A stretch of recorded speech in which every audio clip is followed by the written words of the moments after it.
Welcome to the Grand Hill Chronicles podcast. I am your host, Don Bishop, and I write as T.S. Pedramon. Now, as you can probably hear in my voice, I've been sick for the last week. It has been unpleasant. Right now, I'm feeling kind of okay, and so here I am. As I record this, it is November 29th, 2023, and this episode is coming out tomorrow on November 30th. Now, of note in my life is that this Friday is my final day on active duty in the United States Marine Corps. And after that, I'm going full bore, full-time author. Kind of a questionable move, perhaps, because I don't have any books published yet. But I've been studying the art and the craft, and I've been studying the business side of things, and I have a little bit of savings to float for a while, and we'll see if it works. So before we go any further, if you're listening to this on release day for this episode, it is November 30th, and if you've heard my previous episodes, that's right, today's the final day for Fantasty. This came from a slip of the tongue earlier this year, and we decided to run with it and host a contest. So the rules of the contest, now this is going to be an easy $35 gift card for the winner, and we have very, very few entries right now. So you want an easy $35 gift card, then tweet me or Instagram at me or send me an email with the hashtag Fantasty or the subject line Fantasty, and that's Fantasty. And send me a picture of the tasty food you made at home or that you grew in your garden. And to tweet, that's at Grand Hill Chron, or if you search T.S. Pedramon, you'll find me. Or on Instagram, it's at Grand Hill Chronicles. Or to email, that's fantasty@thorn.link. fantasty@thorn.link. So yeah, again, we've had extremely few entries so far, and that's an easy $35 gift card to the restaurant or the retailer of your choice. So in December, we'll pick a winner and contact you to see what establishment you'd like that gift card from. Now, for the business of today's podcast, well, maybe some quick announcements. Because things are changing in life, next week, I'm going full-time on a new thing. I am staying with the Marine Corps in the reserves, so I'm not abandoning it completely. And we'll have some good podcast episodes coming up. I recently interviewed J. Clifton Slater, and you'll hear that recording starting on December 14th. It'll be a two-part. I was supposed to interview editor Laura Nelson. I don't remember off the top of my head if she also writes her own books. I believe she does. But I had to postpone that because yesterday I was not up to it. I was too sick. And then today I was able to interview author Thomas K. Carpenter, and that will also be a two-parter. The first part will be December 21st, and the second part I have slated for January 11th. We'll hear from editor Kara Espy. I don't remember the exact date for that yet. I'll interview her next week, but yeah, we've got a good schedule, and I'll be able to devote more time to writing. There's editing.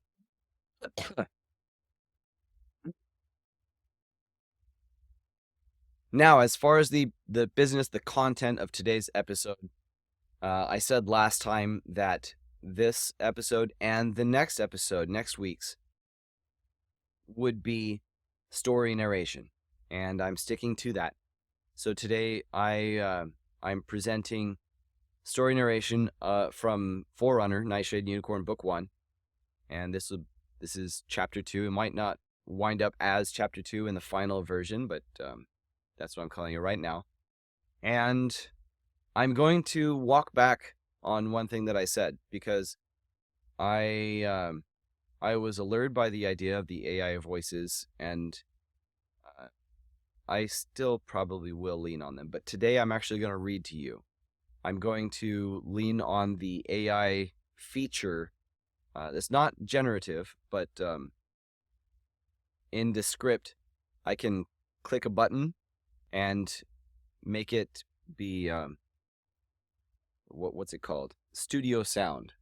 I click the studio sound option, and like I could probably cough and you wouldn't hear a thing. Yeah. So I'm gonna lean on that and trust that that will help me not sound too bad as I read this to you. Also, I hope my sick man's voice comes across as soothing, as a deep, soothing voice, rather than some smoker, 60 years, pack a day, you know. So, yeah, this is going to be the next chapter in Forerunner, which is Nightshade Unicorn, Book 1. Next week will be the final free audio narration, because I can't go beyond that due to rules in Kindle Vella. I can't at this time. At a future date, maybe I could, but I can't share that for free because I'm serializing the book in Kindle Vella. But next week, I'll tell you where you can continue listening. I haven't set that up yet. Perhaps it'll be just on Patreon. Perhaps it will be in, what's it called? Substack, or maybe both. But I'll let you know that next week. So listen in next week again. And yeah, I decided to read this myself, and Descript's studio sound feature is the difference. That's why I decided to go ahead and do it this way. It's a pretty nifty feature if you've tried to edit audio. Yeah, it's pretty nifty. So, you know, I get what I'm paying for, and it works. At the end of reading this chapter, I will remind you once again to send us your Fantasty submissions, because today, November 30th, 2023, is the last day for this contest. Because I want to get this gift card out in time for Christmas for whoever might want to give it to a loved one, or I don't know. You tell me. You win the contest and you tell me. And again, there are a few entries, so it's an easy $35. Just send us your tasty food from home or from your garden. Yeah.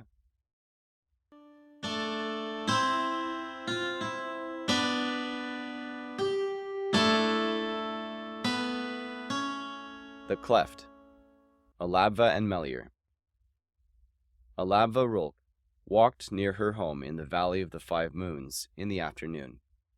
It was during one of those contested months when people had a hard time agreeing on whether it belonged to the cold season or the growing season.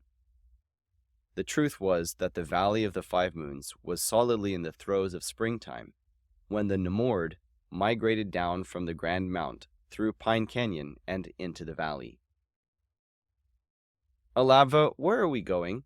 Allabva's younger brother, Melior, asked. We're going up to the mouth of Pine Canyon to gather rosemary, and Mother and I both already told you that, Allabva recited. Do I have to come? I'm 6 now, he added, as if that had any bearing on him accompanying her up the trail. Yes, and Mother already told you that, too. Allabva kept walking as she talked, glorying in the fresh air, so Melior had to keep up if he wanted to continue pestering her. Just enjoy the springtime. Is it true the first unicorn of the season grants a wish? What? Where did you hear that? At Greystone Observance. A month ago. All right, but who told it to you? Allabva prodded. Just some other kids. Some other kids, like Jonder, Ultlan? Yes. Melier, Allabva tried to say with patience, Jonder and Utland have very active imaginations. You have to take everything they tell you with some level of incredulity. With what? With a grain of salt. Just don't automatically believe everything they tell you. Why not? Where do I put the salt? Allabva sighed. Because they told you the first unicorn of the season grants a wish? Because at Blackstone Observance they told you the month was named after the Nightshade Unicorn? Black, like his heart? And don't call them unicorns, that's slang. They are the Nomord. Melier stopped, confused and mildly offended.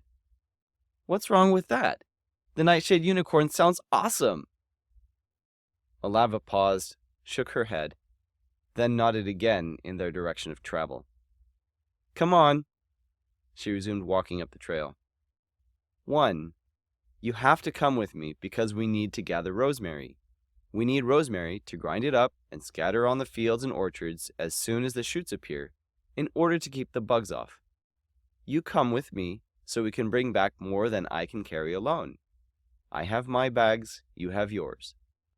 Allabva glanced back to make sure Melier was following her physical walk as well as what she was telling him, then continued. 2. There is no Nightshade Unicorn. Nightshade Nomord. Whatever. That's an old story made up to scare children. I take it that it doesn't seem so scary to you.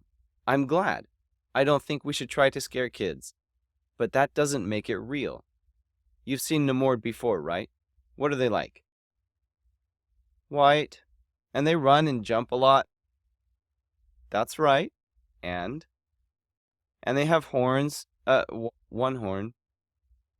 Allabva shook her head again in amusement. Yes, that's why people sometimes call them unicorns instead of horses. But what else? Never mind, I'll tell you. They're all female, but of course the Nightshade Unicorn is male, and his fur is black. It's just a reactionary story to say that there's something different. It doesn't exist. But unicorns aren't all exactly the same. I know because I've seen them. How different do they get? Their hair is all white. They never get sick or old. They all act alike. Well, they have different colored eyes, and one time I saw one with yellow hair. No, you didn't. Different eyes, maybe. No yellow hair. How much farther now? Allabva wanted to arrive at the mouth of the canyon, gather their rosemary, and go home. Well, it was at least cream-colored. It must have been the light. Come on, let's get this over with. But why do we have to gather rosemary? Melier didn't give up when he didn't want to. Because somebody has to. Mother has her chores, we have ours. Can't there be somebody else? Well, there once was, but Father is still lost at sea. I don't remember him. What was he like? You always ask that, Allabva breathed. She couldn't resist telling him regardless. Father is great. She tried to remember to use the present tense when talking about him, despite the years he'd been gone. He always made me laugh, and always helped me when he was able. I still love the little shoes he gave me when I was your age, even if they don't fit anymore. I didn't need them, but he said he simply had to buy them for me, and that he was forced to do so because I would look so cute in them. She couldn't hold her smile inside, allowing it to bleed out onto her face. When will he come back? Melier said. You will always ask that, too. Allabva picked her way through the trail they were walking, sighing again and letting her smile fade. He'll be back when he'll be back. He'll return just as soon as he can, but the sea is dangerous. So we have to be prepared for him not to make it back. Maybe ever. Despite her sometimes impatient tone with her brother, Allabva didn't mean to antagonize him. She loved the Nomord, too, although she felt that with her age, almost 17, she had a better idea than her brother of what the world contained. Allabva had seen the seasons change through all 11 months, watched the Nomord come down through the canyons and graze in the copses in the meadows, observed how they played and teased every year. She, like many other residents of the Cleft, another name for the Valley of the Five Moons, had savored a few moments throughout her childhood when a Nomord had come in close enough to touch, had been uplifted by hearing their laughter every summer and seeing the smile in their eyes. She had even had the honor of touching Unicorn in a gentle caress of friendship, and she could see the touch in others who had received the same honor. None of them ever spoke of it, but once she had been touched, she had always been able to see the touch in others. She knew she wasn't alone in this. Unlike most residents of the Cleft, she believed, Allabva had once conversed with one of the Nomord. It had been a simple conversation, appreciating the beauty of the valley, the seasons, and the sky overhead. Neither of the two had spoken of anything of import. She would soon engage in her second conversation with one, this time without grasping the immense import of the brief exchange.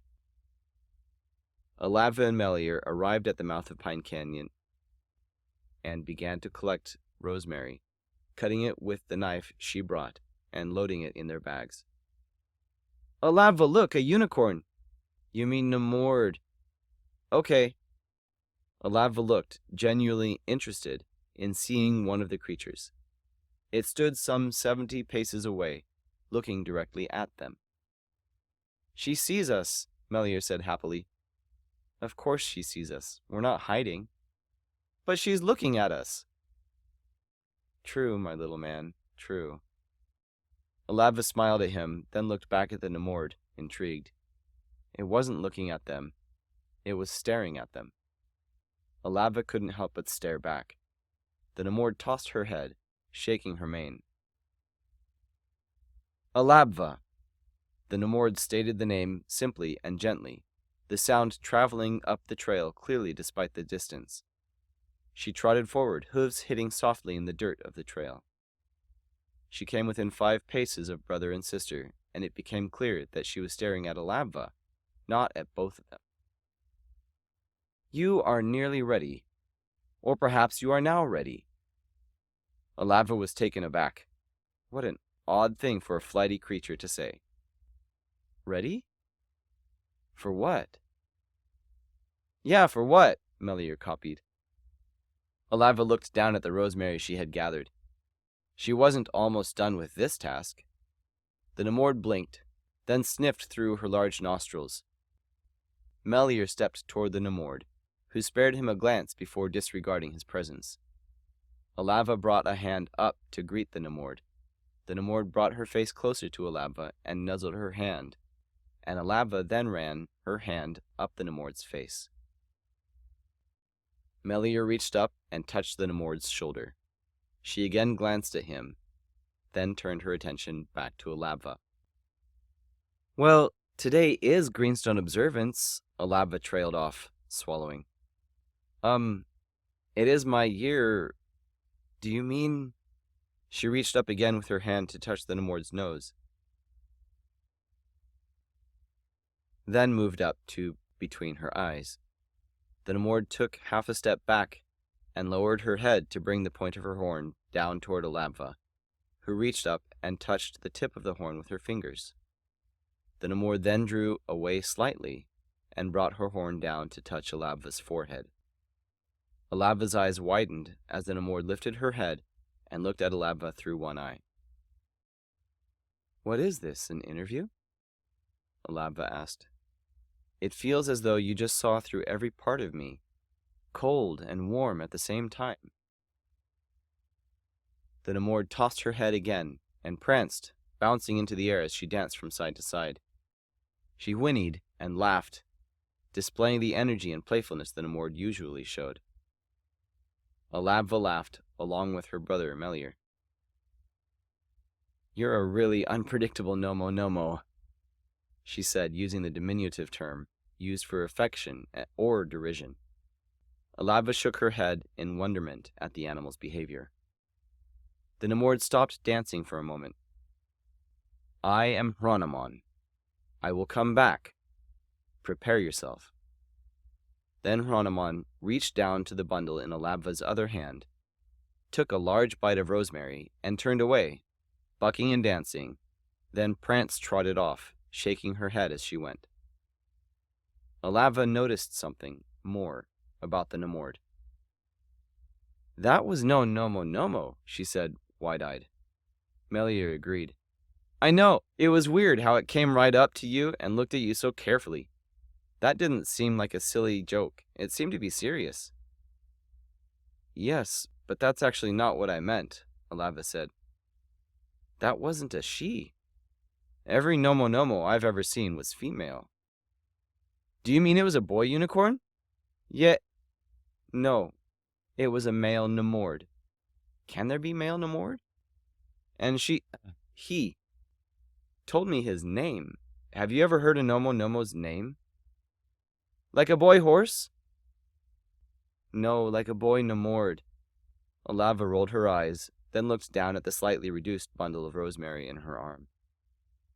"Come on, we have to fill our bags and get home. We don't want to take too long and miss the start of Greenstone observance." "You're hoping you get to dance with Delgan during the observance." Allabva opened her mouth, but nothing came out, and she turned red instead. Then she spoke quickly as she tried to regain herself. "Little brother, how can you have so much trouble with the concept of a boy Nomord, and then a moment later you show this much perception?" "Yes, I do hope to dance with Delgan during the observance."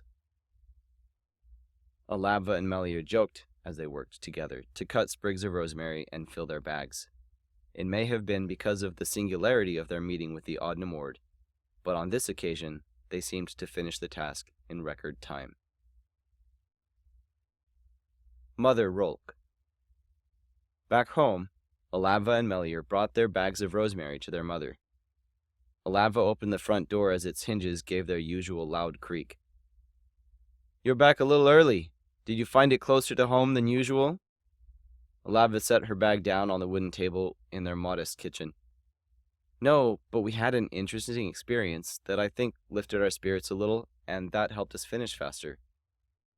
"Allabva wants to dance with Delgan tonight." Melior dropped his bag on the floor and turned back around and went outside. Allabva's eyes went wide, and she looked back and forth between her mother and younger brother, mouth agape. Mother Rolk called after Melior.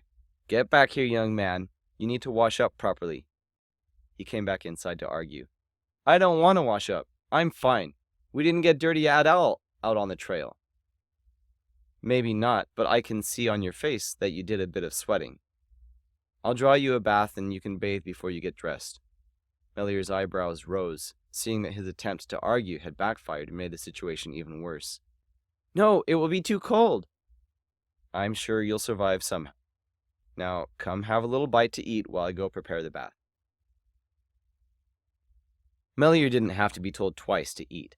He came to the table and sat down in front of his bread and cheese, digging in with gusto. Mother looked at Allabva with a smile. "I guess the cat's out of the bag." "Well, Delgan seems like a nice young man, so I don't fault you for liking him. I just hope he's good enough to deserve you. And thank you for this," she finished, gathering the bags of rosemary from the table and from the floor. "Of course, Mother." Allabva's indignation appeared pacified. "So what miracle happened out there that brings you back early?" "El waffle unicorn!" Melior spoke through a mouthful of food. "Don't chew and talk at the same time, son. And don't say unicorn, it's slang. So, you saw one of the Nomord?" Mother lifted one eyebrow and looked to Allabva for the answer, waiting for the details that made it a special occurrence. "Yes," Allabva answered, "but this Nomord was not a regular Nomo. First of all, it acted partly serious. It came up very close to me and even took a bite of the rosemary I was holding." "And it touched the forehead," Melior interjected. "Melior, don't talk with your mouth full," Mother scolded. "Go on, Allie." "It's true. The Nomord looked at me straight in my eyes, and then brought his head forward, and touched my forehead with the tip of his horn." "His?" Mother didn't miss anything. "You misspeak." "No," Allabva insisted.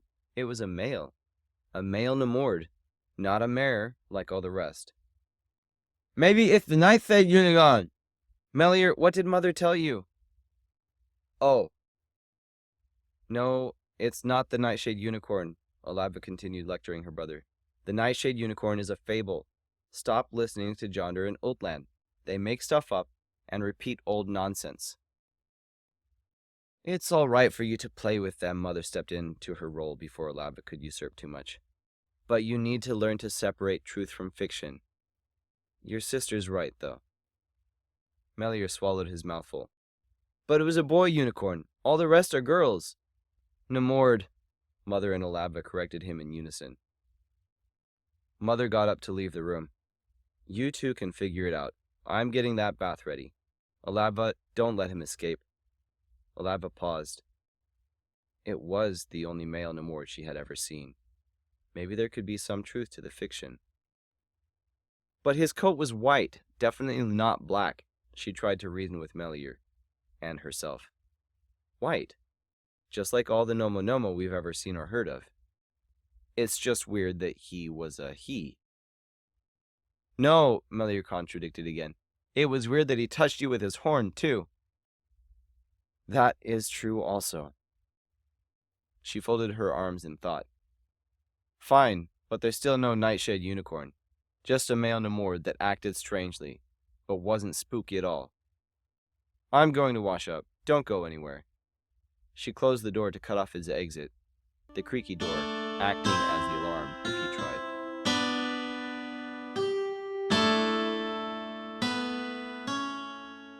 And that's our story for today. I hope you enjoyed it. Let me know what you thought in comparison between last week's AI-generated voice and my narration. This was a bit of a time drain on me, and I still have to edit it, so it's going to drain yet more time. Now it's after midnight, so I'm severely late for bed.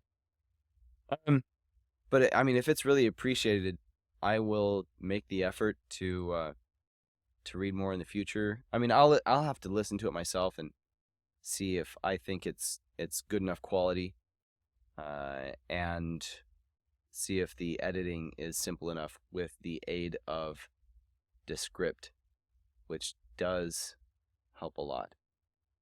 Anyway, let me know what you think, and send me your tasty food pictures on Twitter or X at GrenhillCron, on Instagram at Grenhill Chronicles, or email it to fantasty@thorn.link. Easy $35 gift card. So send me your submissions today, because today is the last day of the contest. I've been talking about it for months. And we'll catch you next time on the Grenhill Chronicles podcast.